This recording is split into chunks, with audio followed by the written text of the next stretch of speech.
Good morning guys, it's Dan at DSB Plastering. So I'm at this property today to repair this old Lath and Plaster wall.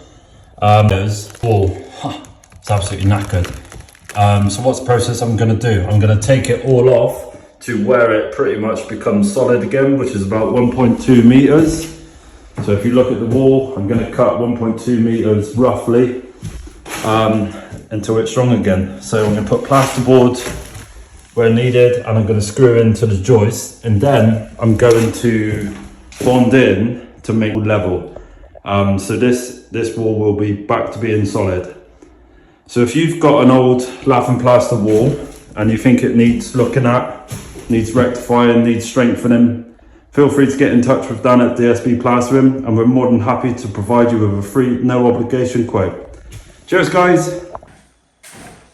Right then, just hammer and chisel on this one. I know what you're going to say, why don't you just use a multi-tool? Well, we've got wires running here, don't really know where they're coming from. So I don't really want any regrets. No regrets, they don't work, they only hurt. So yeah, don't really want to get electrocuted, so it's the big smack round.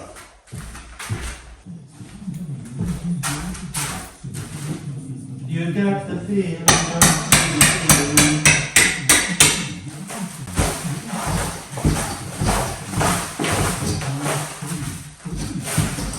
you got the feeling, come to the ceiling. Just gonna let the dust settle.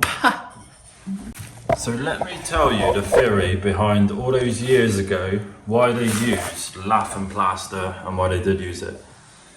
So they were basically banging these little laths. They're just little tiny strips of wood. And then they'd obviously have the joist there. So they'd lay the first coat on, which is this one. See, it's got loads of lines through it. That's the key coat. So they would lay that on, get that all flat, and key it. The next day, it was basically more lime. There's no cement in these. So then the next day they would come in and put the top coat on. So the emphasis back then was insulation. So the thicker the plaster, the more insulation. And it's true, it works. But over a period of time, obviously these walls are yay old. Over a period of time, it just comes away. It's just had its day. A lot of knocking over the years, I suppose. So you can see here, this is coming away from the first coat, the key coat. So effectively, it's just sat there waiting to come off.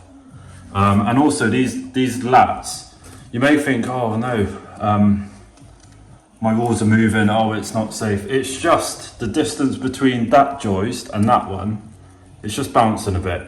So there's something you've got to kind of live with in a house this old, unless you take it all off, which you can do, but it's not unsafe. So what I'm going to do is I'm going to carry on hitting away until it's basically pretty solid and safe, and then we'll get on with the plastering side of things.